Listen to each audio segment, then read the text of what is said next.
Four primordial deities descend upon the mortal realm simultaneously, all choosing the same boy as their follower. Just when everyone assumes his future will be bright, the boy punches each of them square in the face, then turns to become a divine armament, forsaken by all gods. At this moment, the boy stands on the awakening platform, staring in disbelief at everything before him, because according to what the books had described, after stepping onto the awakening platform and touching the ancient monolith, only one deity bathed in holy light would appear, choosing you as their follower, and granting you a class. From then on, you would follow this deity, slaying monsters and sacrificing their heart fire. Right now, the goddess of war gazes down at him arrogantly. Awakened one, I have sensed your dedication and devotion. Follow me, and I will grant you the glory of a warrior. Immediately, the ancient monolith emanates a gray light, and a totem of a broken greatsword slowly materializes in the air. A line of text appears before the boy. Option 1. Follow the goddess of war. Become a D-rank warrior. Basic skills: block, thrust. Talent skill: none. Seeing this, Xander shakes his head without hesitation, then turns his gaze to the second deity beside her. The next second, a totem shaped like a black blade suddenly tears through the void, appearing at Xander's neck, seemingly both a threat and a display of the void's terrifying power. Option 2. Become a servant of the void spirit. Become an S-rank shadow assassin. Talent skill: shadow strike. Ignore any barrier restrictions. Teleport behind the target from a distance to deliver a lethal blow. At the same time, under the mocking gazes of all the onlookers below the awakening platform, the ancient monolith suddenly erupts with a dazzling purple light once more. The crowd that had been chattering just moments ago instantly falls silent, everyone stunned by this scene. Purple light? That's the signature mark of an S-rank combat class. Principal Roland slams the table and shoots to his feet, his face flushed red, exclaiming excitedly,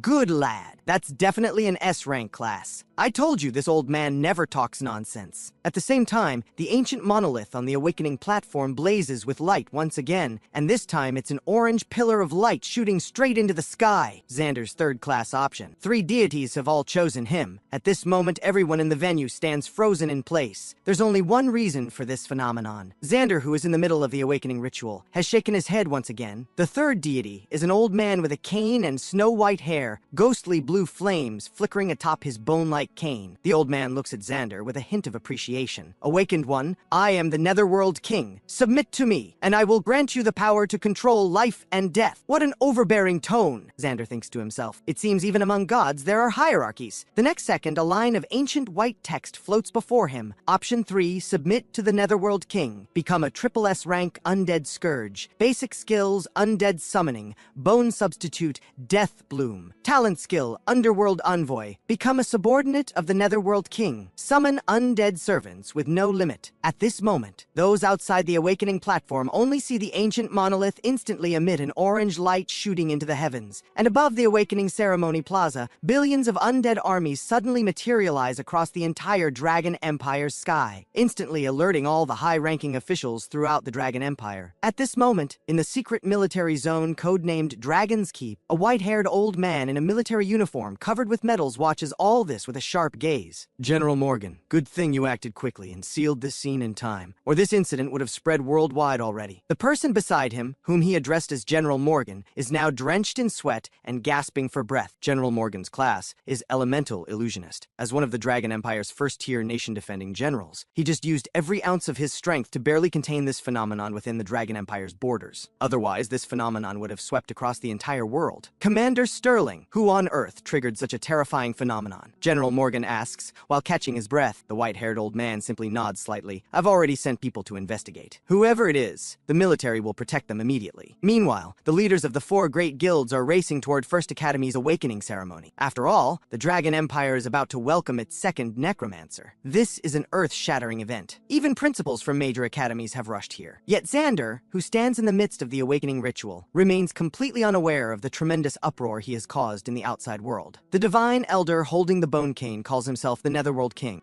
The option he offers is the utterly irresistible triple S rank class, Undead Scourge. The Dragon Empire's previous one was merely a double S rank necromancer. Choosing the third option would mean obtaining a heaven-blessed start. Yet Xander gently shakes his head once more. He wants to see the final deity. Compared to the arrogant grandeur of the previous 3, this 4th deity appears like a broken beggar. Yet the moment this beggar speaks, Xander's entire body trembles. Are you also a transmigrator from Azure Star? Xander's eyes widen in shock, but before he he can ask his own questions, the broken figure speaks urgently. Don't follow any deity. This is all a conspiracy of the gods. We're all pawns, sacrifices. Gods can be killed too, and we can become gods ourselves. Then, the broken figure's body suddenly begins to slowly dissipate. In the next second, a line of text appears before him. Option 4. Reject the gods' gifts. Become one forsaken by all deities. Obtain an unknown rank class. Divine armament. Basic skills, none. Initial talent, fractured divinity. Though fractured, you can still receive sacrifices. Divine armaments can sacrifice the heartfire of any monster they kill to themselves, thereby gaining their attributes. The moment this option appears before Xander, he discovers something terrifying. A bizarre scene unfolds. Above the heads of those three deities, 3 health bars appear, colored from deep red to black. Their health measured in trillions, yet displaying so clearly above their heads. In this moment, Xander's worldview completely shatters. So gods have health bars too. So humans can become gods. Instantly, a fighting spirit surges within Xander's heart, and at this moment, his hands tremble slightly. He instantly understands the true value of the fractured divinity talent. Originally, humans cannot receive sacrifices. Only deities can receive sacrifices. Awakened class users can only kill monsters and sacrifice the monster's heartfire to the deity they follow to receive new skills, class advancements, and other gifts from the deity. But a fractured divinity is still a divinity, and possessing divinity means standing equal to these gods, equally able to receive sacrifices. So after divine armaments kill monsters, they no longer sacrifice to a deity but to themselves, and those monsters' attributes, talents, and traits all become their own. Although initially just a blank slate class, it has unlimited growth potential and can even become a true god. Thinking of this, Xander reaches toward divine armament without hesitation. At the same time, to recruit this promising talent Xander, the leaders of the 4 great guilds are all offering extremely generous terms. Yet even as they speak, another pillar of light shoots skyward from the ancient monolith on the awakening platform. A 4th class, Victor Kane, leader of the Blackhawk Guild, gasps sharply and can't help but exclaim. The ancient monolith actually gave Xander 4 class options. This is absolutely unheard of. As the 4th pillar of light rises to the sky, 1 gray, 1 purple, 1 orange, 1 black, just when everyone assumes he will choose the triple S rank Undead Scourge. The next second,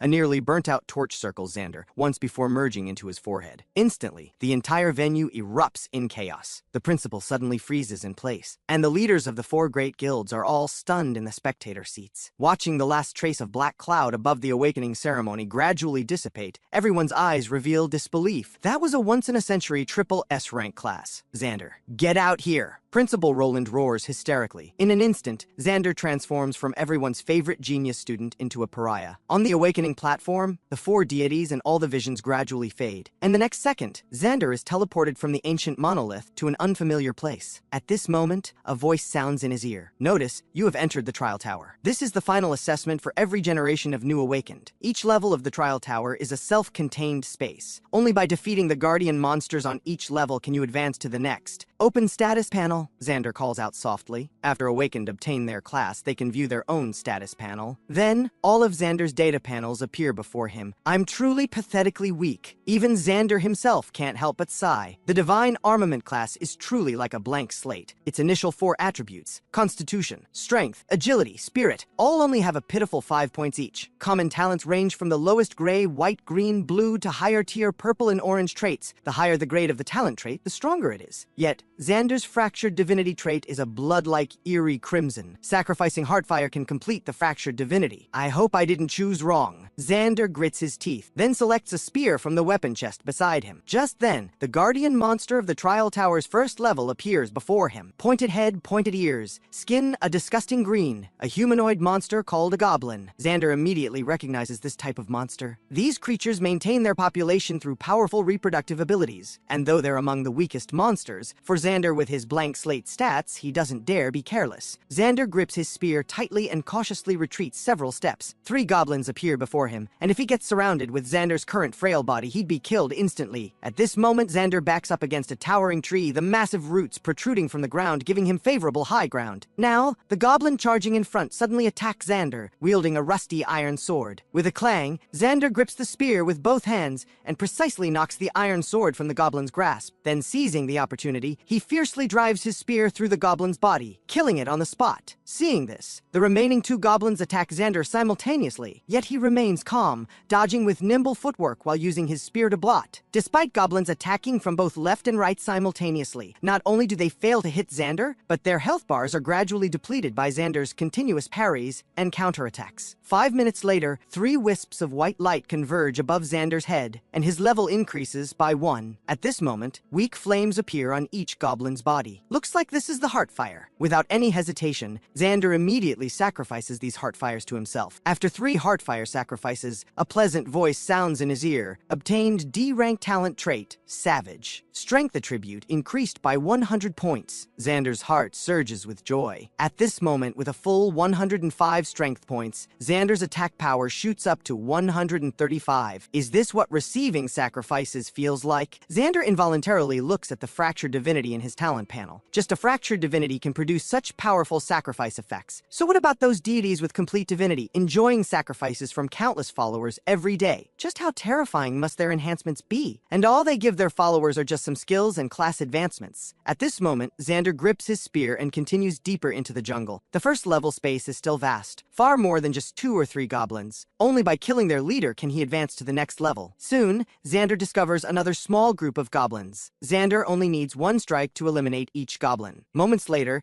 Xander has cleared all the goblins and his level has now reached 3. Just then, Xander discovers a sleeping orc goblin in the goblin settlement. Clearly, this guy is the mini-boss of the Trial Tower's first level. So Xander lightly tosses a small stone he picked up along the way, drawing out several alert minions, and effortlessly eliminates these goblin grunts. Next, it's time to deal with the goblin chieftain. The massive goblin chieftain is awakened by the commotion, roars, and begins patrolling around while raising a huge spiked club. Xander hides behind a fence, and while the orc goblin's back is turned, strikes first, his crude iron spear viciously stabbing into its thigh. His high strength value directly creates a bloody hole. At the same time, the goblin chieftain's health bar appears before Xander, a full 2,000 points. The goblin chieftain winces in pain, turns to see Xander, and swings the massive spiked club down fiercely. However, this slow movement is nimbly dodged completely by Xander, who then strikes again with his crude iron spear in a backhand thrust. In less than a moment, the goblin chieftain's health bar has already dropped below half. Just then, the goblin chieftain's eyes instantly turn blood red, as if entering a berserker state, its attack power suddenly surging. At this moment, the goblin chieftain swings its thick arms and charges straight at Xander, but Xander calmly ducks down, then raises his spear and drives it fiercely into the goblin chieftain's neck. Instantly, massive damage numbers burst out. Critical strike deals double damage. As one critical strike after another bursts out, the massive goblin chieftain crashes down. The heartfire emanating from the orc goblin's body is noticeably larger than that of the other goblin grunts. Sacrifice the goblin chieftain's heartfire. Xander touches the goblin chieftain with his spear tip and begins the sacrifice without hesitation. Instantly, a notification appears before Xander. Goblin chieftain's heartfire successfully sacrificed. Obtained B-rank skill, Berserk. When activated, damage and attack speed increase by 30%. After the effect ends, you will enter a weakened state for a period of time. Just then, another line of text appears before Xander. Consume 10 essence points to enhance this skill. Xander freezes for a moment, so essence can enhance skills. He decisively chooses to enhance it. The next second, the Berserk skill upgrades to Beast Blood Surge,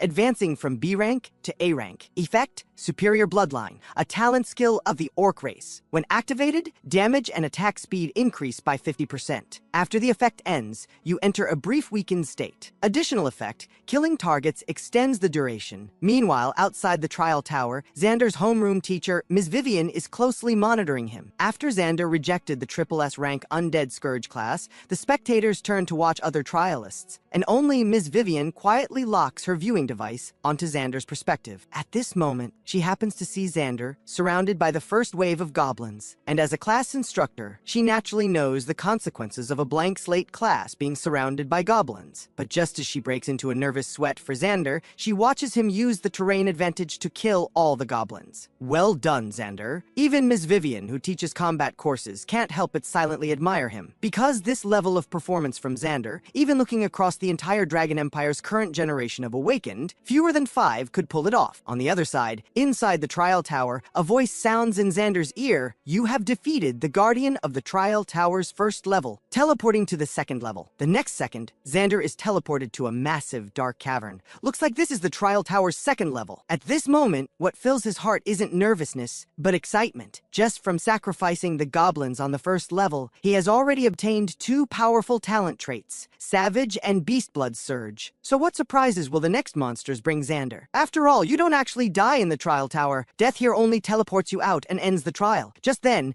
black tendrils suddenly burst from the ground, and 2 thorn-covered vines shoot straight toward Xander. Seeing this, Xander quickly jumps back, then raises his spear and slashes at the vines. With just one strike, the vines are severed, yet these severed vines sprout from the ground once again. Only then does Xander realize that only by killing their main body can these vines be completely eliminated, and the direction of their main body should be where the soil is churning. So Xander immediately grabs his spear and charges toward where the soil is churning. Along the way, countless vines sprout from the soil, but Xander dodges them all one by one with nimble footwork. Moments later, a massive ancient tree appears in the cavern, and countless tendrils all extend from its body. This must definitely be the main body. Seeing the vines that have sprouted all along the path chasing after him like water snakes, he hesitates no longer, raising his crude iron spear and viciously stabbing at those massive roots. As damage numbers pop up, the boss's basic information appears before Xander. Immortal Treant, Elite Tier Boss, 50,000 horsepowers, danger level, high risk. What's even more despairing is that just seconds after Xander deals damage, the Immortal Treant recovers from its wounds. Instantly, Xander understands the test of the Trial Tower's second level. To completely eliminate these root tendrils, he must kill this massive Immortal Treant. However, this Immortal Treant not only has deep health reserves, but also astonishing recovery, and classes with insufficient damage output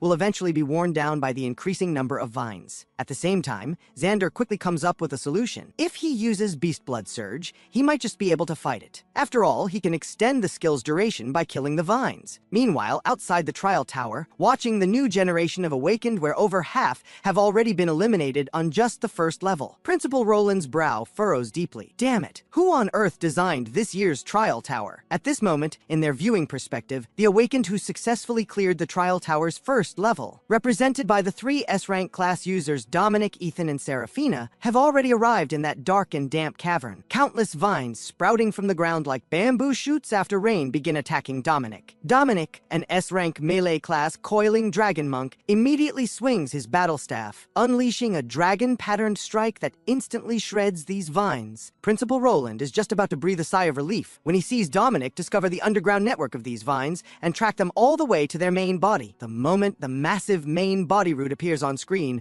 all the spectators present can't help but cry out, "Isn't that an Immortal Treant? Even level 10 class users would struggle to kill that thing." The principal flies into a rage, fearing that the second level alone will eliminate another half of First Academy's Awakened this year. All non-damage dealing classes will probably stop here. In a corner on the other side, homeroom teacher Ms. Vivian keeps her head down, closely monitoring Xander's situation. Seeing Xander has already launched an attack on the Immortal Treant's main body, Ms. Vivian, who teaches combat techniques, immediately notices that Xander's movements seem almost twice as fast as they were on the first level. What's going on? Ms. Vivian thinks with hidden surprise. At this moment, Xander has already begun dealing damage while circling the Immortal Treant's main body. The Immortal Treant's main body itself has no means of attack, relying entirely on the root tendrils extending from underground. So the Trial Tower's second level is essentially a dummy that tests burst damage output. Xander's crude iron spear thrusts continuously without pause, and damage numbers as high as 200 burst out one after another. This is naturally because Xander has activated Beast Blood Surge,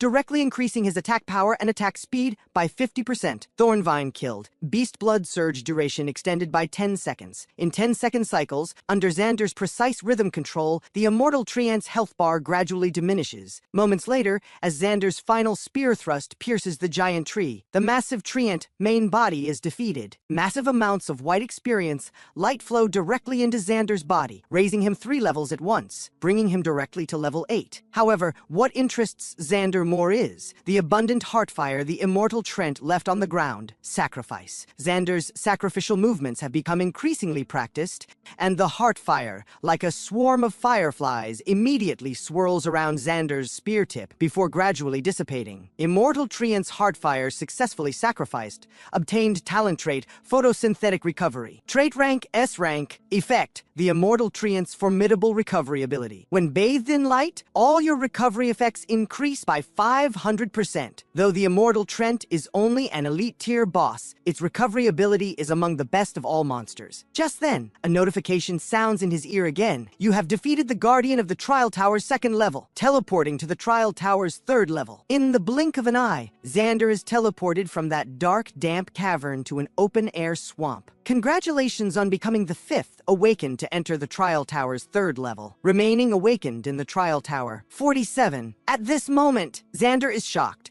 The elimination rate is way too fast. After all, over 10,000 students participated in this year's awakening ceremony. And whoever designed this year's Trial Tower created an elimination mechanism that's far too brutal. So what kind of brutal challenge awaits on the 3rd level? Before Xander can think about it, 3 humanoid monsters emerge from the swamp mud before him. Marsh Banshees. Xander's heart jumps in alarm, and he quickly dodges toward the surrounding jagged rock piles. The next second, a sonic attack with an extremely wide range lands on his previous location, and the entire stone slab is instantly shattered. He quickly realizes that this level's trial mainly tests the challenger's evasion ability or endurance. After all, the Banshee's sonic attacks have an extremely wide range, and if a challenger's evasion ability isn't up to par, they'll be quickly eliminated by this level's trial. Thinking of this, Xander can't help but smile slightly. In terms of evasion ability, the current Xander might not compare to those A-rank or S-rank agility-type class users, but in terms of endurance, having just obtained the passive skill Photosynthetic Recovery, Xander believes no one at this stage can match him. The next second, Xander's body suddenly bursts forward, charging toward the nearest Marsh Banshee. Though his feet are already affected by the swamp's slowing effect, Xander's killing intent doesn't diminish, and he raises his crude iron spear for a fierce stab. After dealing 137 damage, Xander quickly withdraws his spear and turns to flee. Just then, the sonic attacks from 2 Marsh Banshees arrive, waves of ripples bombarding his head.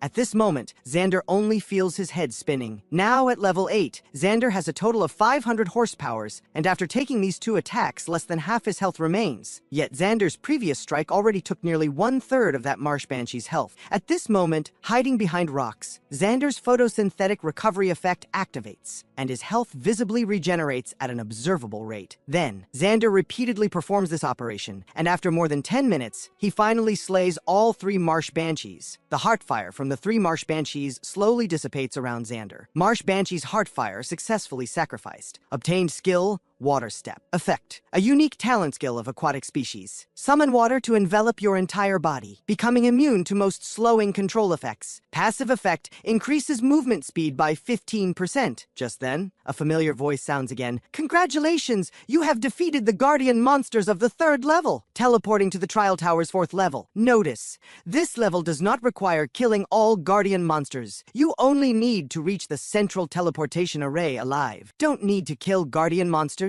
Xander's heart fills with suspicion, and he becomes even more vigilant. The Trial Tower's 4th level definitely has a catch. A few seconds later, teleported to the Trial Tower's 4th level, Xander is dumbfounded, as what guards this place isn't just a few monsters, but an entire spectral spider nest. Layer upon layer of webs, like an inescapable net, have turned the Trial Tower's 4th level into a true spider's den. Anyone who enters this place will gradually be bound tight, and then swarms of spiders will rush in from all directions. These demon-like spider monsters spray eerie spectral flames from their venomous fangs, a dual fire poison attribute attack method, burning plus toxic damage over time. Xander hastily uses Water Step, and a stream of water surges from around him, slowly enveloping his feet. When he steps on the web-covered terrain again, the previous hindering sensation is already gone. While the skill is active, Xander hurries toward the center of the 4th level. However, even with Xander's skillful movement, being surrounded by swarms of spectral spiders everywhere, he can't avoid getting hit. At this moment, he only feels a sharp pain in his shoulder, entering the spectral venom status. In 1 second, dual damage over time from poison and burning appears above Xander's head. Moments later, Xander, charging forward recklessly, has almost reached the center of this level, and looking up, he can faintly see the top of the spectral spider nest, where a teleportation array glows with eerie blue light. Yet just as he's about to step into the teleportation array, he abruptly stops, and looking at the densely packed spectral spiders behind him, Xander suddenly raises his spear and attacks them. Xander, what is he doing? Miss Vivian, the only one watching Xander's perspective, is instantly stunned. He's clearly reached the teleportation array, yet he turns back to kill these spectral spiders. Doesn't he know that if if trialists reach the same final level. Whoever reaches the final level first gets a higher score. At this moment, Xander is also in a state of high tension. On one hand, he must ensure no spectral spider gets close to him, while on the other hand, he must watch his health bar constantly dropping from spectral venom corrosion. More and more spiders swarm after him, and Xander hastily initiates the sacrifice ritual, stepping back with one foot into the teleportation array. As the surrounding scenery spins, a notification appears before Xander: spectral spider's heartfire successfully sacrificed. Obtained talent, spectral venom. This incredibly exciting notification fills Xander's heart with joy. After all, among all abnormal status effects, poison counters the most monster types, followed by fire. Most fur-covered creatures or wood attribute creatures are weak to fire. Spectral venom combines both these abnormal statuses, making it practically a divine weapon for killing monsters. View skill effect, Xander softly calls out. Trait effect, a unique poison of the spectral spider species that grows in lava poison barriers. When used, it coats your weapon with spectral venom. Hitting a target applies 1 stack of burning and 1 stack of toxic effect. Burning deals damage over time and reduces target defense. Finally, Xander silently surveys the trial tower's 5th level. This place is like an arena. Suddenly, tremors come from the ground, and a massive bear the size of a small mountain with coarse fur all over its body appears. The claws on its paws sharp as blades. Phantom Claw Bear, level 15, elite tier boss. Danger level extreme. At this moment, Xander immediately becomes tense. This adult Phantom Claw Bear can at least match the strength of an ordinary class team, and the surrounding arena has no place to hide. However, Xander has no intention of giving up, because the Phantom Claw Bear has a thick layer of fur, which means it's weak to both fire and poison. On the other side, at the Awakening Ceremony Plaza outside the trial tower, the principal stares at the large screen with a dark expression, saying nothing. Besides a few S-rank candidates, only a handful of A-rank class users remain. And when they see the Phantom Claw Bear on the 5th level, everyone can't help but curse again. Damn it, who put these monsters in the trial tower? Never mind newly awakened class users, even a full class team might not reliably defeat an adult Phantom Claw Bear. Who on earth is this year's trial tower designer? At this very moment, in a military research facility, high-definition screens fill the entire observation room, and 95% of them have already turned black and white. Looks like this year's trial tower ends here. Researcher Felix, wearing gold-rimmed glasses, says with a disappointed expression, "Well, who would put an adult Phantom Claw Bear in the trial tower?" But Lieutenant Rain appears unconcerned. Back during the Dragon Scale assessment, taking down a Phantom Claw Bear was just the entry-level test. What a shame. This year's Awakened can't even pass the 5th level, let alone the hidden level. Lieutenant, the 5th level has an adult Phantom Claw Bear. What kind of monster did you capture for the hidden level? Lieutenant Rain speaks in the most casual tone yet says the most spine-chilling words. Nothing much, just a dragon hatchling. At this moment, Xander on the trial tower's 5th level doesn't rashly launch an attack. After all, an adult Phantom Claw Bear simply isn't something ordinary class users can handle. To fight it, he must rely on agile positioning. He immediately allocates all the free attribute points gained from previous level ups to agility. At this moment, the Phantom Claw Bear growls low and suddenly lunges at Xander. Seeing this, Xander seizes the moment and rolls to the side. At the same time, the Phantom Claw Bear immediately reaches out with both paws to grab at Xander, but he has already dodged behind the Phantom Claw Bear. Now's the chance! Xander's eyes flash sharply, and spectral venom activates instantly. The tip of his crude iron spear wraps with a trace of poison effect glowing with firelight, stabbing viciously into the Phantom Claw Bear. Target has entered spectral venom status. The thick fur on the Phantom Claw Bear's back instantly ignites, dealing burning damage while also suffering from the poison effect. In just a few seconds, a small portion of its health bar rapidly depletes. Xander uses the movement speed boost from Water Step to quickly create distance from the raging Phantom Claw Bear. Next, he just needs to find the right opportunity to apply another layer of spectral venom, and he can wear it down to death. However, at this moment, the other Awakened who reached the trial tower's 5th level aren't as fortunate as Xander. The S-rank class users all turn into wisps of white light under the Phantom Claw Bear's assault. As Seraphina's perspective gradually turns gray and white, the last S-rank class user's trial tower also ends. In the eyes of the spectators at the Awakening Ceremony, this year's Awakening Ceremony should end here. First Academy awakened 3 S-rank class students, but unfortunately no one can break through the trial tower's 5th level. Just as everyone begins to stand and leave, the trial tower's tower's large screen automatically switches to a different view. Wait, how is there still an awakened in the trial tower? Haven't all of them been eliminated? At this moment, those who were leaving turned their heads in surprise to look at the trial tower's large screen. On the large screen, an awakened who had never been watched before holds a spear, moving with extremely precise positioning, constantly staying in the Phantom Clawbear's blind spots, while the Phantom Clawbear's health bar has already dropped to 1/5. That person looks like Xander. Fellow awakened from the same year immediately recognize him. How is that possible? A blank slate class can't possibly clear the trial tower's 5th level. Everyone shows expressions of disbelief. Ethan, his face filled with bulging veins, suddenly erupts saying, "Look, that Phantom Clawbear's health bar isn't decreasing from Xander's attacks at all. Xander must be cheating." Ethan's words immediately cause an uproar, and a group of people stand up and shout in unison, "Cheating." At this moment, Ms. Vivian, the combat instructor, can finally no longer hold back. She personally witnessed every detail of Xander fighting his way to the 5th level. Ms. Vivian stands up and scolds with furrowed brows. "Everyone quiet down. The health bar not decreasing with attacks means the Phantom Clawbear has been inflicted with an abnormal status by Xander. Can't you all see this most basic principle?" At this time, Principal Roland and Director Zhang watch Xander on the screen with furrowed brows. Even if Xander ultimately doesn't kill this Phantom Clawbear, according to the trial tower's rules, the trialist who depletes more of a monster's health bar will receive a higher score, so Xander is almost certain to be first place in this trial tower. Principal Roland can't help but turn his head and say in a low voice to Director Zhang, "What's going on? If the first place reward from this trial tower goes to him, wouldn't that be a waste? Do you think there's a possibility the trial tower really malfunctioned, letting that kid exploit a loophole?" Director Zhang immediately says confidently. Principal Roland nods slightly with an expressionless face, and looking at the increasingly loud cries of cheating around the awakening ceremony, immediately makes up his mind. Even if Xander ultimately kills the Phantom Clawbear, the final reward absolutely cannot be given to him. At the same time, as Xander applies another layer of spectral venom to the Phantom Clawbear, a full 10 stacks of spectral venom, deducting over 10 health points per second. In less than a moment, the Phantom Clawbear's massive body suddenly collapses to the ground. The massive experience raises Xander to level 15. Sacrifice the Phantom Clawbear's heartfire. Xander performs the sacrifice ritual without hesitation. The next second,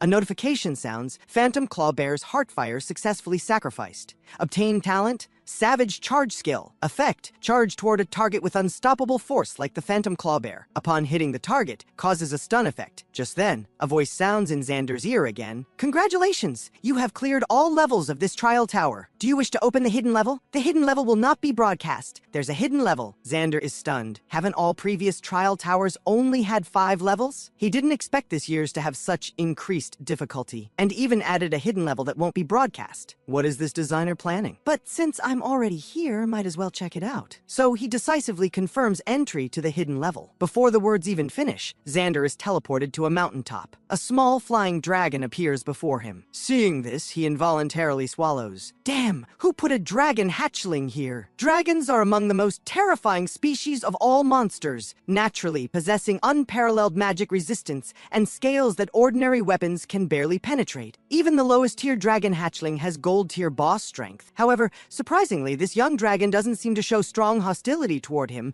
but rather stares at Xander with some curiosity. If only I could sign a contract with it. At this moment, Xander shakes his head helplessly. Only a very few powerful awakened in the world can sign contracts with dragons and become revered dragon knights. Xander has also dreamed of this. Standing atop a towering dragon, the entrance alone would be impressive enough. Just as he's about to leave, a notification suddenly appears before him. Obsidian Dragon requests to contract with you. Do you accept? In an instant, Xander is thunderstruck, followed by a surge of wild joy. Signing contracts with monsters is an extremely rare occurrence. From then on, both parties become one entity, inseparable, and usually only beast tamer classes possess this ability. Yet even among beast tamers, those who can contract with dragons can be counted on one hand. I accept. Any moment of hesitation would be disrespectful to the dragon. The next second, a ritual carrying a special contract materializes between Xander and the dragon hatchling. Since the dragon hatchling initiated the contract with Xander, the entire ritual completes very smoothly. Then, a notification appears before Xander,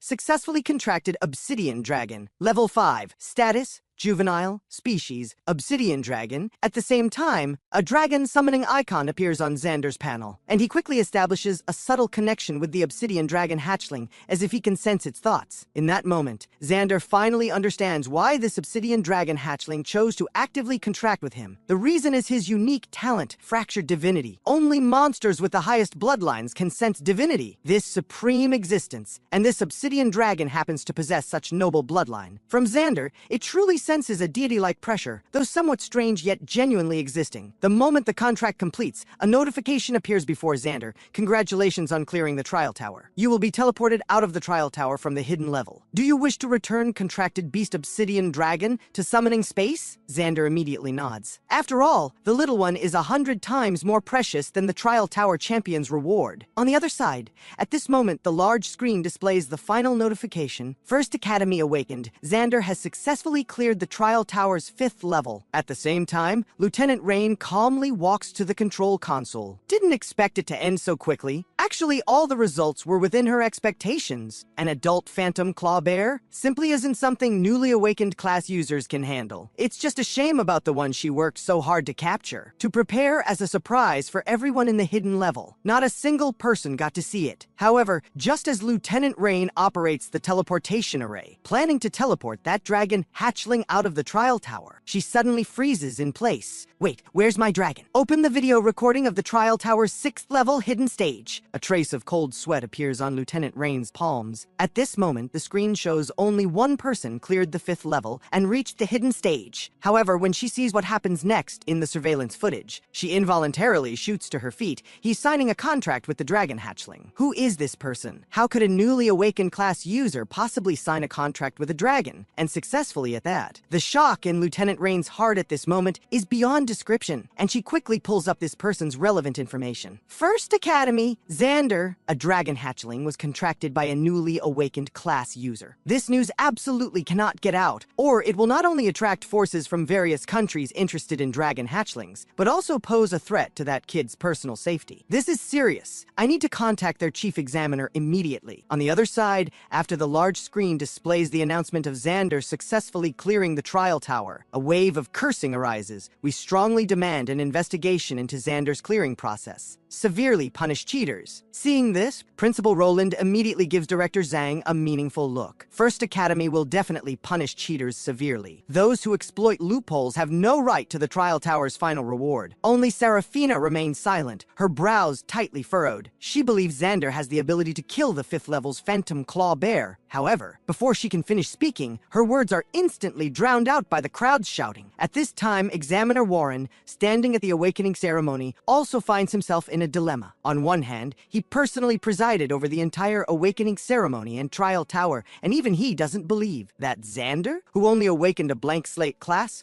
could clear the trial tower's 5th level of such difficulty. But on the other hand, the trial tower, this unique space composed of teleportation arrays, has served the awakening ceremony for hundreds of years, has never had an error, and this year's designer is a major figure sent down by the military, making the possibility of her error extremely slim. At this moment, his earpiece is suddenly forcibly connected, and a voice immediately sounds in his ear. Are you the chief examiner of First Academy? I'm the designer of this trial tower, Lieutenant Rain. Examiner Warren immediately trembles all over and snaps to attention, Lieutenant. I'm First Academy's chief examiner, Warren. Then, Lieutenant Rain says in an unquestionable tone, First Academy student Xander's situation after clearing the trial tower's 5th level and entering the hidden level. Did you see it? I order you to immediately seal this information. Do not allow anyone to know that Xander reached the hidden level. Reporting, Lieutenant. Understood, Warren answers without hesitation. Then he asks Lieutenant Rain somewhat hesitantly, Lieutenant, how should this trial tower's results be calculated? Is student Xander still first place? Wasn't he the only one to clear the 5th level? Then of course he's first place. The next second, Warren hangs up the communicator, takes the microphone from Principal Roland's hand, and says sternly, as chief examiner of this awakening ceremony, I have already consulted with the trial tower's designer. I hereby officially announce that there were no problems throughout this trial tower. Student Xander engaged in no cheating behavior. Next, we will award Student Xander the special reward for first place in the trial. Instantly, the entire awakening ceremony falls silent, and those spectators and fellow awakened who were just making a huge fuss are dumbfounded. As a flash of light passes, Xander, the person who caused this uproar, is finally teleported out of the trial tower. Watching everyone scramble to interview him, Principal Roland immediately changes his expression, quickly putting on a kind smile and walking up to Xander, pulling his hand and saying attentively, "Congratulations, Student Xander. Congratulations on becoming Capital City's first place in this trial tower. You truly are an outstanding student of our first academy." Director Zhang beside him also hurriedly presents the prize. This is 100,000 dragon coins our academy specially prepared for the trial's first place. We hope it helps your future development. Though Xander doesn't know what happened, from Principal Roland's remarkable expression he can tell. The old guy was probably forced into this corner and had no choice, so he accepts the reward with a beaming smile. "Thank you, Principal, for cultivating me. I will definitely work hard and bring glory to our first academy in the future," Examiner Warren says solemnly. "I represent the military and specially awarding the reward to Student Xander, first place in this trial tower." Then, he hands him a card wrapped in an envelope. This is a Capital City Arsenal weapon and equipment exchange voucher. With this voucher, you can exchange it at the arsenal for any gold tier equipment below level 30. I believe it will be a great help to your early development. Hearing this, Xander's heart fills with joy. He didn't expect the military to be so generous this time. A gold tier piece of equipment has a market price basically equivalent to 100,000 dragon coins. It seems this trial tower clear has brought him quite a harvest. Why? Ethan can't help but mutter in a low voice, "Gold tier weapon and equipment. That kind of thing is completely wasted in Xander's hands." Hearing this, everyone present begins discussing, and they all think Ethan's words aren't unreasonable. At this time, Xander slowly walks down from the awakening platform amid the cursing, then walks straight up to Ethan. "Ethan, during these 3 high school years, have I offended you in any way?" He sneers with a dark expression. "Xander, you haven't offended me in any way. On the contrary, you're a very good classmate. But have you ever considered my feelings, following behind you? Every time you gave guidance from on high, it felt like charity." Xander freezes for a moment and carefully recalls. During the 3 high school years, toward Ethan who often sought his advice, Xander never put on any superior airs, nor showed any arrogance.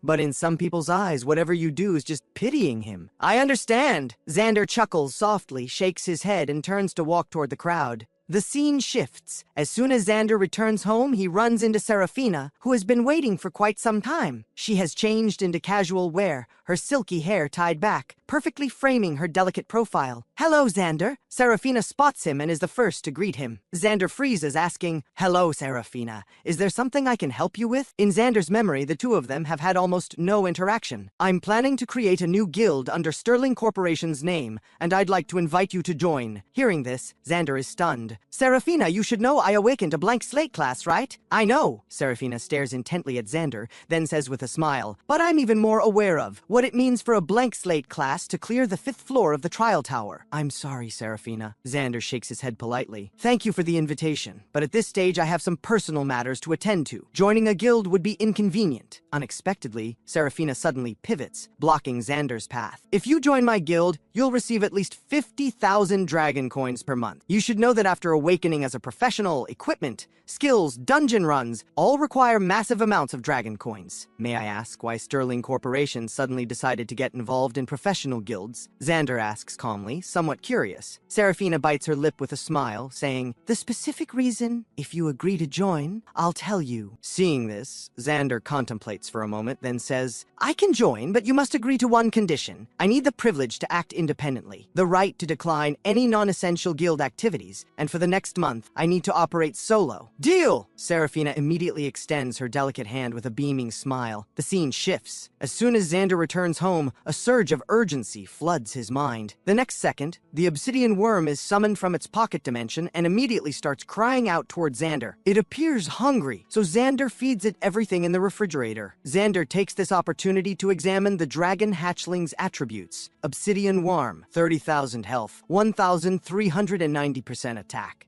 It appeals Dragon's Breath, Obsidian Scales. Dragon's Breath, S rank, a unique Earth-based attack method of dragon species, deals searing damage over a wide area and ignores burn resistance. Obsidian Scales, double S rank, the natural scales of the obsidian worm species, grants immunity to most elemental attacks including fire, lightning, and ice, and ignores most abnormal status effects. These attributes shock Xander. No wonder dragon species are heaven-defying existences. Even as juveniles, they rival gold-tier bosses. If they were to fully mature, each would become a catastrophic force. To tame it, Xander immediately searches the archives for knowledge about beast taming. Meanwhile, Lieutenant Rain is examining all information about Xander. A genius who can't even distinguish between classes. Someone actually rejected triple S rank Undead Scourge and chose a blank slate class. Interesting. Lieutenant Rain raises her arms in a stretch, murmuring softly, "How can a blank slate class contract a dragon species?" On her terminal displays Xander's detailed address. The scene shifts. Early the next morning, Xander heads to the arsenal with his exchange voucher. After the heavily guarded sentries verify his identity, Xander enters this arsenal that looks unassuming from the outside. Looking around, dazzling arrays of equipment fill row upon row of shelves, neatly organized by different ranks and classes. Heavy armor, leather armor, cloth armor, robes, covering equipment usable by all classes from warriors to assassins and mages. But Xander's objective today is neither armor nor damage-dealing weapons. He wants to use this precious exchange voucher for an offhand weapon. When fighting the Phantom Clawbear in the Trial Tower, Xander relied entirely on nimble and precise positioning, managing to evade those ferocious attacks. However, monsters in the real world are often far more brutal, and creatures far more agile than the Phantom Clawbear are everywhere. Being able to defend and strike is the real principle. In the shield section,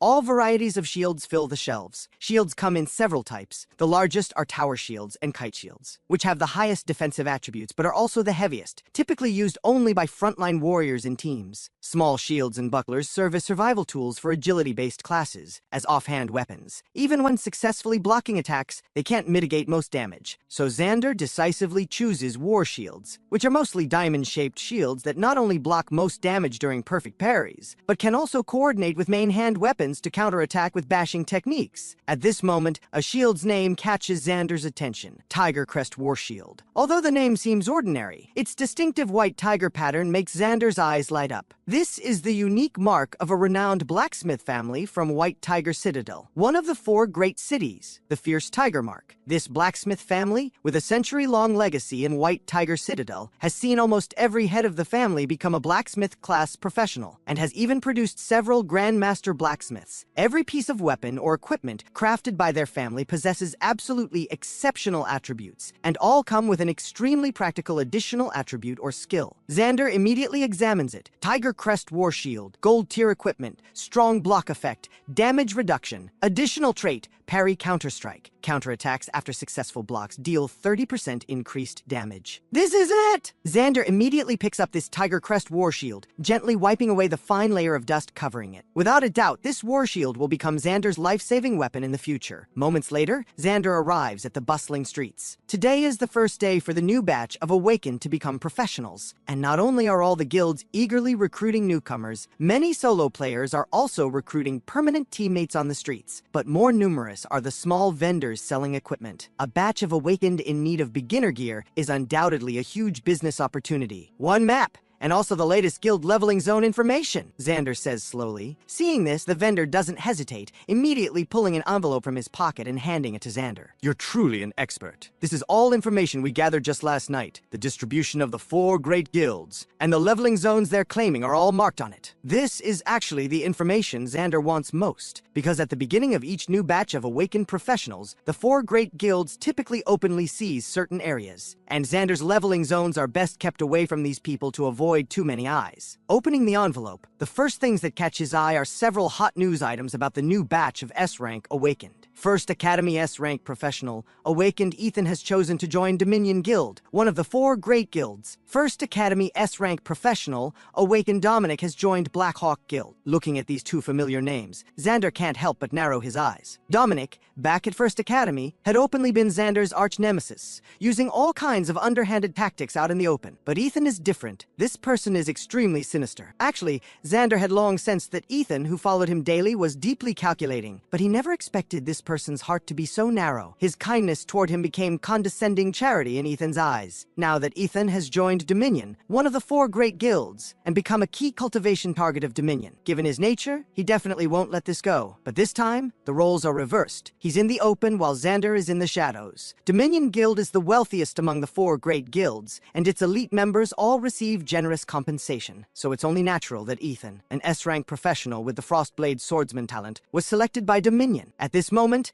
Xander is examining the monster distribution map. Corpse venom bats. When he sees the monsters distributed in the abandoned mine, Xander's eyes suddenly brighten. Having already tasted the powerful effects of spectral venom in the trial tower, he's increasingly interested in the poison-coating playstyle. If he can further stack new toxins, it will absolutely be a divine weapon for grinding monsters, especially fighting boss-level creatures. The abandoned mine is underground with intricate passageways. So few professionals choose this place, perfect for avoiding attention. With that, Xander immediately heads to the pharmacy to purchase some potions, then rushes toward the abandoned mine. During this time, Xander understands the essence strengthening mechanism. All traits and skills require more essence points with each level strengthened. Upgrading from A rank to S rank requires at least 100 essence points, while upgrading from S rank to double S rank requires a full 1,000 essence points. So Xander's most important task now is to massively collect essence points. As traits accumulate in the future, strengthening skills or talent traits must be selective, using essence points on the most critical traits. Following the map's guidance, Xander arrives at the abandoned mine. The mine is located in a desolate wilderness, with half the entrance already collapsed, the remaining half barely supported by rubble, even looking somewhat precarious. Moments later, holding a glow bug, Xander carefully descends step by step along the mine shaft's stairs into the depths. Before long, black sandy particles appear on the ground, traces left behind by bats. Xander immediately becomes alert, drawing the crude iron spear in one hand and equipping the Tiger Crest war shield in the other, then cautiously advancing forward by the glow bug's dim light. Suddenly, he hears the sound of flapping wings from the tunnel ceiling ahead. The next second, several black shadows swoop toward Xander, at least a dozen corpse venom bats. Xander raises the Tiger Crest war shield to protect his head and chest, and immediately several fierce impacts strike. Yet Xander is only knocked back half a step without taking any damage. This is the strong block effect of the Tiger Crest war shield, allowing Xander to completely block the damage from this wave of assault. At the same time, Xander immediately raises his spear and viciously stabs at the corpse venom bat near his feet. A corpse venom bat's health bar is around 200, and now Xander can eliminate 3/4 of its health with one strike. He then follows up with another strike, killing the bat on the spot. At this moment, a white light flows into Xander's body, and his experience bar visibly rises a small notch. While he's momentarily distracted,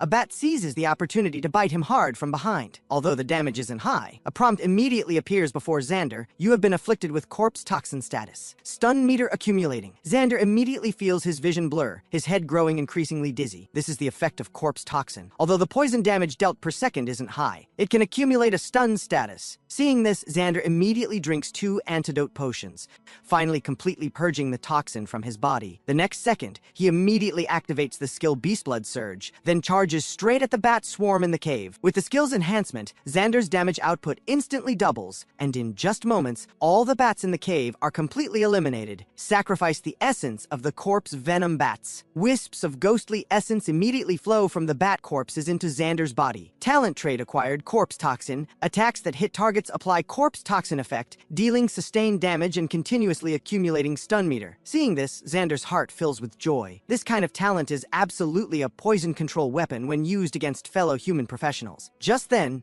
Xander suddenly feels his hair stand on end. Looking up, he sees an oversized corpse venom bat hanging upside down from the rock wall. A boss bond! Xander's heart tightens. He raises the Tiger Crest war shield toward the ceiling, assuming a combat stance. As a dark gust sweeps past, the giant bat overhead suddenly swoops at Xander, slamming hard against the shield. The tremendous momentum is far more fierce than the swarm of smaller bats before, instantly knocking Xander stumbling and falling to the ground. At this moment, 2 long venomous fangs strike straight at Xander, so he hastily raises his shield to block them. Violent vibrations immediately travel through his hand, and for a moment Xander is pinned down, unable to rise. Even worse, the glowbug vial at Xander's waist suddenly shatters, and before the glowing glowbug can fly more than a few meters, the giant corpse venom bat swallows it in one gulp. The entire mine immediately plunges into darkness, but before Xander can pull out his backup glowbug, the massive Bat King launches its attack directly at him. Seeing this, Xander can only judge the giant bat's attacks by the sound of flapping wings. At this moment, moment, a foul wind approaches. Xander silently counts the timing in his mind. Now! Spectral venom suddenly activates, and the crude iron spear in Xander's hand bursts with burning flames, stabbing fiercely at the giant Bat King right before him. As 2 prompts appear, flames immediately ignite on the giant bat's body. Let's see where you run this time! Seeing the Bat King's health bar drop below half,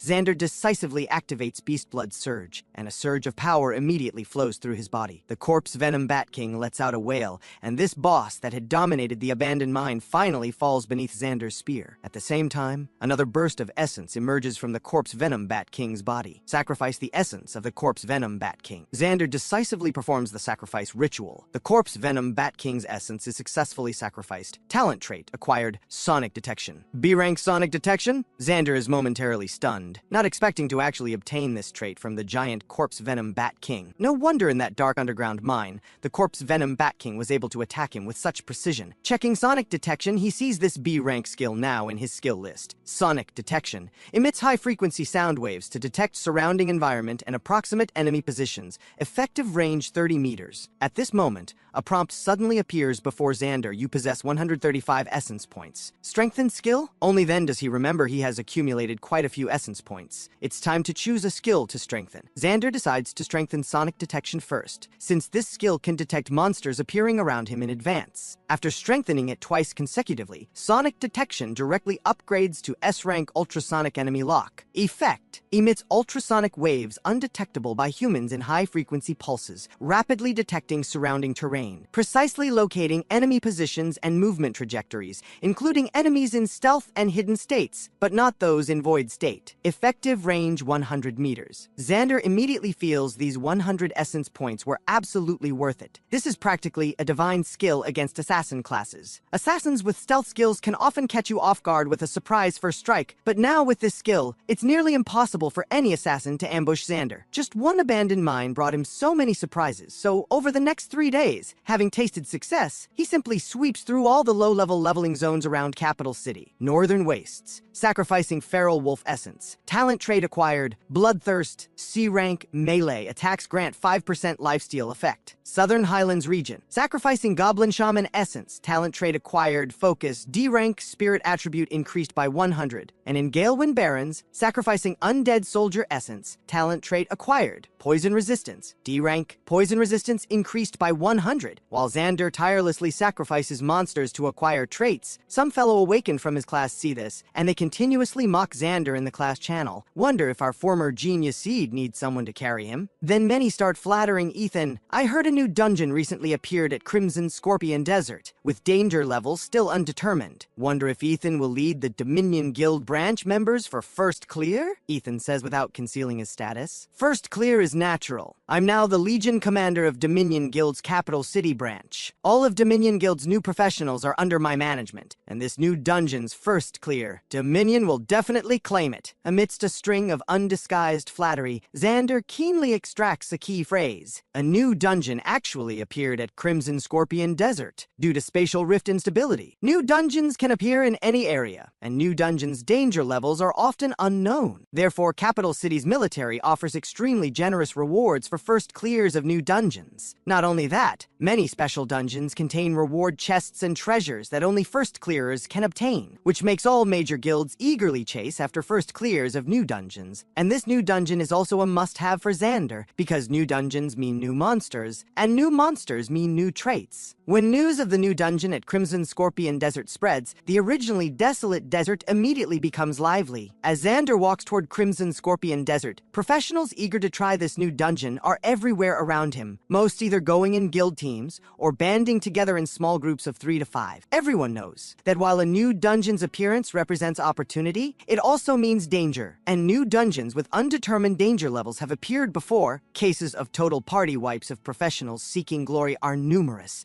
and one more teammate means one more layer of reliability. At this moment, Xander's communicator suddenly rings, and Seraphina's voice comes through. Xander, have you heard about the new dungeon appearing in Crimson Scorpion Desert? Xander immediately replies, I'm on my way. Why? Are you coming too? Seraphina on the other end responds almost instantly, I'd like to, but today I need to process the guild creation approval, and then handle some recruitment matters. I heard Blackhawk and Dominion guilds also went to Crimson Scorpion Desert, so be careful careful on your own. Okay, Xander replies simply with one word, and Seraphina sends no further messages. At this time, Xander has gradually reached the depths of Crimson Scorpion Desert, getting closer and closer to the location where the new dungeon appeared according to intelligence. Looking from afar, quite a crowd has already gathered ahead. The dungeon was originally an ancient tomb buried beneath yellow sand, said to have been exposed when fierce winds blew away the sand a few days ago, revealing the entrance to this underground tomb. General's Tomb of Lulan.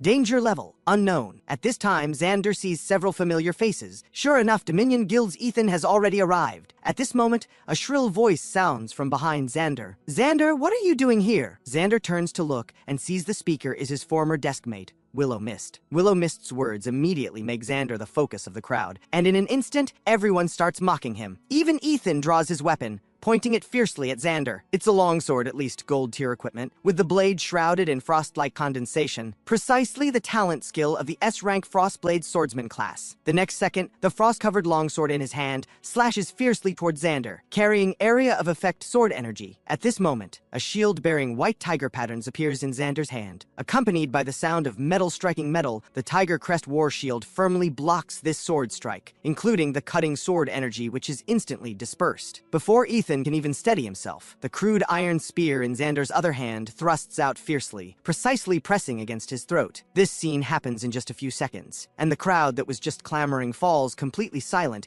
everyone stunned speechless by this scene. S-rank professional Ethan's full-force strike was easily blocked by Xander. Attacking without figuring out your opponent's weapons? Looks like those 3 years of high school I spent teaching you were wasted. In an instant, the fear of being completely suppressed by Xander for 3 years of high school floods Ethan's heart again. This is impossible.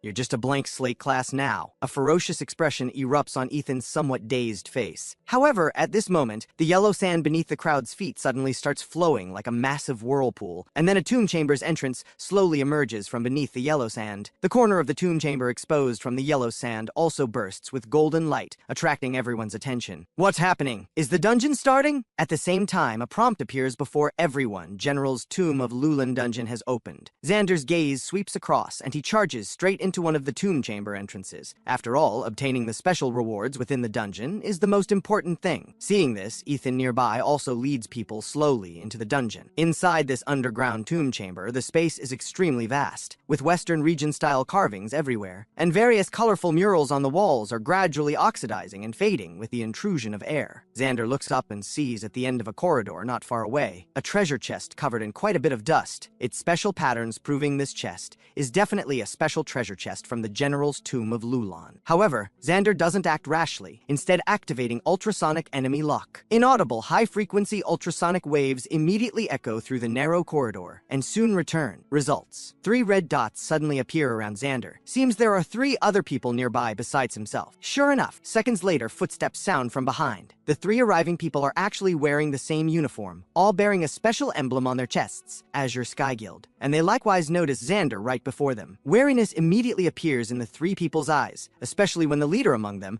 a bespectacled young man, also notices the treasure chest at the far end of the corridor. The 3 immediately exchange glances, draw their weapons, and quietly surround Xander. Listen, this chest isn't for you to take. If you know what's good for you, get lost, the bespectacled leader says harshly, raising a gleaming dagger in his hand and pointing it at Xander. This person's class should be assassin, while the other 2 beside the bespectacled man are a mage and a sword and shield warrior respectively. Xander sneers inwardly. Items in dungeons are ownerless, following nothing but the principle of first come first served, or whoever has the stronger fist gets it. However, this chest placed at the end of such a conspicuous corridor probably isn't so easily obtained. Xander simply steps aside, yielding the path to the treasure chest, then turns and walks toward the staircase in another direction. Walking up this corner staircase leads to the platform's second floor, from which the corridor below can be seen clearly. Watching Xander disappear from their sight, the bespectacled man and his 2 companions begin their move, not advancing recklessly, but instead having the only frontline warrior walk ahead with shield raised, while the others hide behind him, advancing along the corridor's side. Just then, the warrior with the large shield walking at the front suddenly pauses, and in an instant, countless poisoned arrows shoot from both ends of the corridor, making the warrior frantically raise his shield to block. But the mage behind him can't dodge in time and takes an arrow to the leg. Watching his continuously depleting health bar, he hastily drinks an antidote potion, finally stopping the the toxin effect in time. Just then, the marble floor of the corridor ahead suddenly collapses, and the warrior at the front loses his footing and falls, looking down at rows of spike traps below. Fortunately, the warrior reacts quickly, grabbing the floor behind with both hands. At this moment, the bespectacled man behind doesn't extend a hand to help his companion, but instead suddenly leaps over this trap, rushing toward the treasure chest at the corridor's end. "Brothers, let me check what's in this chest for you." His eyes are filled with endless greed. Just as the warrior is about to lose strength, Xander, waiting on the side, timely intervenes to save the two. "Take off your shield and armor. Life or equipment, your choice." Warrior Owen Reed immediately throws down the shield weighing dozens of pounds and removes all his equipment, then successfully climbs up with the mage's help. On the other side, the bespectacled Marcus Thorne has already reached the treasure chest and skillfully begins unlocking it. Though the two feel indignant, Xander still consoles them. "Don't worry, it's not that simple." From his position on the second floor platform, he sees clearly that behind the treasure chest at the corridor's end hides an extremely subtle teleportation array. If his guess is correct, the condition to trigger this teleportation array is opening the chest, and Marcus Thorne, crouching before the chest with a greedy expression, is completely unaware of this. Click! The chest before him opens in response, revealing a ring inside, and moreover an extremely precious accessory equipment. However, the instant his hand reaches into the chest, the teleportation array beneath the chest activates, instantly sucking him in on the spot. The next second, he's teleported back to that spike trap from before. He grips the trap's edge tightly, then shouts toward his teammates, "Help me!" However, only two cold gazes respond to him. "No need to save you. Good luck, you despicable villain." Owen Reed pulls his teammate Felix Ward by the hand, turning to leave, and before leaving looks up gratefully at Xander on the second floor platform, cupping his hands. "Thank you for your great kindness. Without equipment, staying in this dungeon any longer would be suicide, so I'll leave first. My name is Owen Reed. When we return to Capital City, I'll definitely treat you to a meal." After saying this, the two turn and leave. At this time, the teleportation array beneath the chest has already been destroyed, clearly a one-time array, and Xander has already used rope to reach the chest, then gently picks up the ring inside and equips it directly. The ring's attributes immediately appear before him. Jade Treasury Ring. Level requirement 20. Description: a collection of the General of Lulan's family. Crafted from jade unique to the Lulan Kingdom. Crystal, clear throughout. Wearing it has a refreshing effect and is the key to opening the General's tomb. Attributes: spirit increased by 5, strength increased by 5. Additional trait: mental clarity, stun resistance increased by 35%. After obtaining the Jade Treasury Ring, Xander once again swings on the rope hanging from the platform to the corridor entrance. Looking at Marcus Thorne clinging with one hand at his feet, desperately pleading, Xander slowly walks forward. Just as he's about to extend his hand to pull him up, he sees the dagger in Marcus Thorne's other hand suddenly thrust toward him. However, with the sound of metal striking metal, the dagger in his hand is firmly blocked by a shield bearing white tiger patterns. Xander smiles coldly. The next second, Xander kicks him down hard. As massive damage numbers burst forth,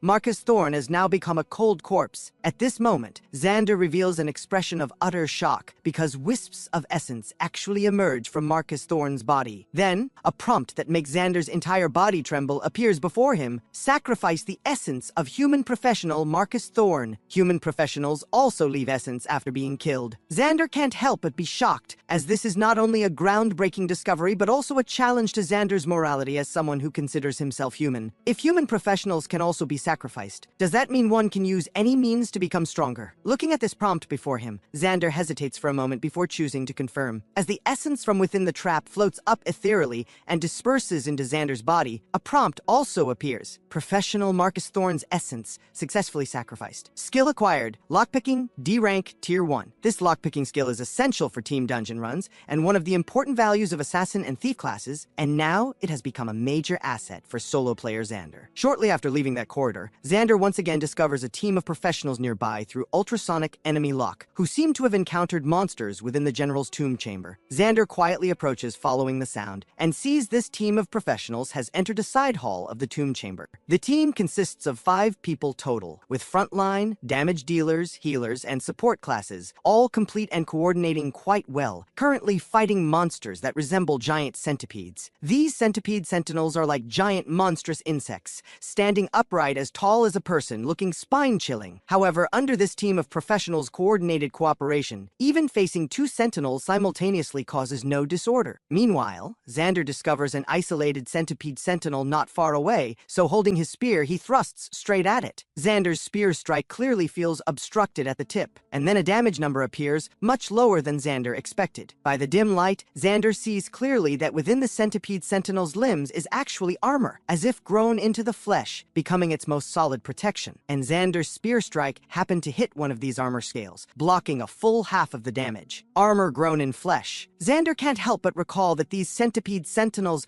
are monsters created by the Lulan people using witchcraft and curses, sealed in this tomb to guard the general of Lulan's tomb forever. Immediately after, the centipede sentinel's counterattack comes swiftly. The giant insect rears up its upper body high, its centipede-like limbs, each one bearing barbs, claw toward Xander like a violent storm. Fortunately, Xander reacts in time, his offhand Tiger Crest war shield steadily blocking in front. In the narrow tomb passage, the ear-piercing sound of claws scraping metal immediately rings out, all damage blocked by the shield. Wisps of black vapor suddenly emerge from those barbed limbs, spreading like smoke before Xander. Is it poison? Xander's heart immediately tightens. He holds his breath, but then damage suddenly appears on himself. Xander immediately narrows his eyes. No wonder that healer specifically gave me a light's blessing buff before parting. Turns out these centipede sentinels actually deal special spectral damage. Spectral damage is a type of damage unique to undead-type monsters,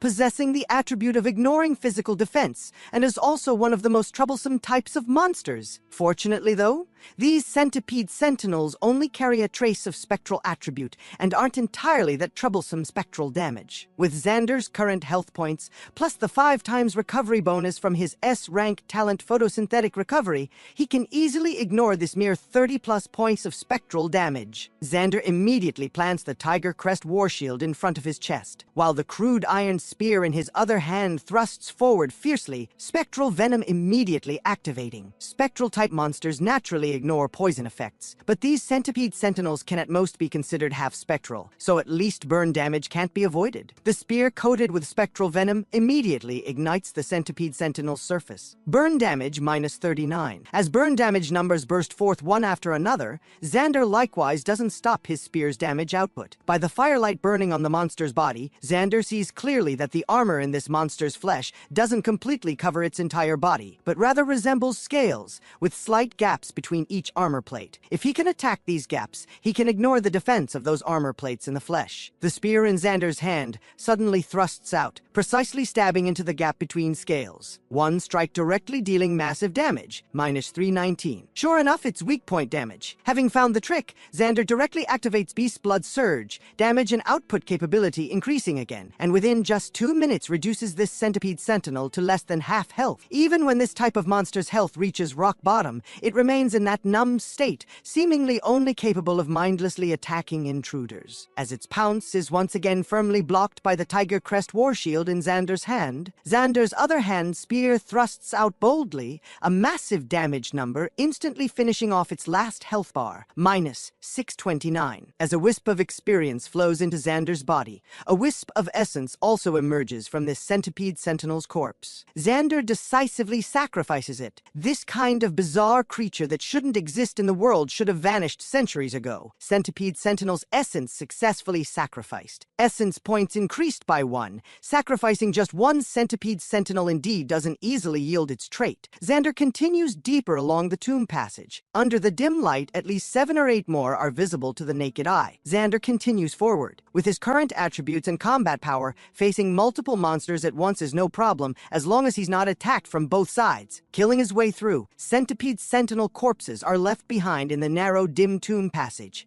On the other side, the professional team that cleared all the centipede sentinels in the side hall also chooses to continue deeper into the tomb chamber. Captain, should we also take this tomb passage? Archer Flynn in the team immediately points to the passage Xander left by earlier. Maybe we can catch up to that person from before. That guy alone shouldn't get very far, and if something happens, we can help out. Captain Gareth Bright also nods in agreement, although he also saw that person's strength was definitely definitely extraordinary. He feels in his heart that no matter how strong, relying on just one person to kill centipede sentinels would definitely require great effort. "Let's go. If we run into him, we can have him temporarily join our team," Gareth says in a deep voice, while also leading the team into that tomb passage. "Same as always, I'll walk in front. Archer Flynn and Blaze Yang follow me. Lyra walks in the middle. Drake, you bring up the rear." Two warrior classes front and back, with main damage dealers and healer protected in the middle position. However, after just a few steps, Gareth sees a centipede sentinel corpse lying in the middle of the tomb passage. This guy can really solo kill centipede sentinels. Gareth can't help but feel alarmed. Although he as a frontline warrior can also withstand centipede sentinel attacks, relying solely on his own damage output, he simply cannot penetrate the centipede sentinel's thick armor and must rely on the team's archer and mage. And this is just the beginning. After just a few more steps, Gareth, walking at the front, discovers the second centipede sentinel corpse. "Archer Flynn, how long did it take us to kill one centipede sentinel just now?" Gareth asks somewhat incredulously. Archer Flynn likewise answers with wide eyes, "Captain, with all 5 of us dealing damage, killing one centipede sentinel takes at least over 10 minutes. This guy has already killed 2. As the tomb passage gradually deepens, centipede sentinel corpses appear one after another before them. As the team's top damage dealer, Archer Flynn's worldview is somewhat shattered. "Captain, what kind of monster was that guy? Less than an hour has passed, right? That guy has killed at least a dozen centipede sentinels. Is his damage output alone higher than our entire team combined?" And Captain Gareth Bright's face is also full of disbelief as he raises his lamp to carefully observe the monster corpses on the ground. "That guy seems to have burn attack methods, but burn attacks alone definitely don't have this much output. Could he be an S-rank professional? But aren't there only a few S-rank professionals in Capital City? This is really bizarre." Gareth Bright's class is C-rank heavy armor warrior, which among all class ranks is only one level higher than the lowest D-rank class, belonging to the edge between making a living as a professional or giving up being a professional and becoming an ordinary person. However, this doesn't diminish Gareth Bright's unwavering enthusiasm for choosing to become a professional. His childhood dream was to form a professional team, explore dungeons, kill monsters, and high enthusiasm coupled with righteousness are his greatest strengths. Because of this, he was able to become captain of this professional team despite being a C-rank professional. In this 5-person team, everyone gathered together because of Captain Gareth Bright. And as their coordination grew, they gradually became a team that could make a living obtaining loot from dungeons. As captain, Gareth Bright is very gratified and increasingly motivated. Walking in the tomb passage, he jokes to Archer Flynn behind him. "Archer Flynn, after completing today's objective, let's go to the tavern for a drink. Aren't you already 18? Time to learn to drink. Heard you have a crush on that girl from the jewelry shop. Tonight, let Drake give you some advice." The youngest and naturally shy Archer Flynn is immediately embarrassed. And before he can speak, the team's healer Lyra Snowfall complains, "Captain, don't lead Archer Flynn astray." "Ha ha ha!" Berserker Drakestone, walking at the rear, also laughs heartily. "That's right, Archer Flynn, let me teach you a few moves." Mage Blaze Yang mercilessly undermines him. "Listen to Drake. How many times has he been dumped himself? Who said I got dumped?" The entire dark, narrow tomb passage is immediately filled with joking laughter. Though Archer Flynn's face is flushed, the corners of his mouth carry a hint of smile. He really likes this atmosphere. Archer Flynn turns his head, smiling at Drake getting roasted at the tail end of the team, when suddenly the keen perception granted by the Archer class makes him see what seems to be a shadow behind Drake. "Drake, watch your back!" Archer Flynn urgently shouts, but it's already too late. He witnesses with his own eyes Drake, who is still looking at him and smiling, being pierced through the chest by a pitch-black dagger. -993. A massive damage number bursts from Drake's body, his health bar almost instantly reduced to a sliver. At this time, Captain Gareth Bright and the others walking ahead hear Archer Flynn's alarmed cry, turn around, and just in time witness this tragic scene. Healer Lyra Snowfall, right next to Drake, is frightened into panic, hastily raising her staff to cast a healing spell on Drake. Drake's health bar barely rises a bit when suddenly 2 more black blade flashes across his body. 2 consecutive damage numbers burst forth, and his last sliver of health is instantly completely emptied. Drake is dead. He didn't even have time to turn around and see who the owner of that black dagger in his chest was, falling to the ground like a puppet with cut strings. "Who?" Archer Flynn, witnessing this scene firsthand, is shocked and horrified. With trembling hands, he knocks an arrow, shooting toward the black shadow behind Drake, but shoots empty air. The black shadow that killed Drake vanishes again in the dark tomb passage. As captain, Gareth Bright watches his team member suddenly die violently before his eyes, and can't help but roar hoarsely, while raising his shield and rushing over to protect the fallen Drake. But Drake has already stopped breathing. "Archer Flynn, illumination!" Unleash an arrow! Gareth roars angrily. Archer Flynn shoots an arrow with light, pale illumination, immediately lighting the entire tomb passage like daylight. Yet nothing can be seen. Just then, a black shadow drops from the tomb passage ceiling like a ghost, this time targeting the team's only healing class, healer Lyra Snowfall. Lyra, watch out! Seeing this, Blaze Yang suddenly pulls Lyra, then hurls a flame burst from his hand. The explosive fireball detonates on the black shadow, but bursts with a number that makes him somewhat despair, -315. Having taken a hit, the black shadow seems somewhat angered by the thwarted plan and turns, the dagger in hand stabbing into Blaze Yang's chest. Feeling the stabbing pain in his chest, Blaze Yang sees,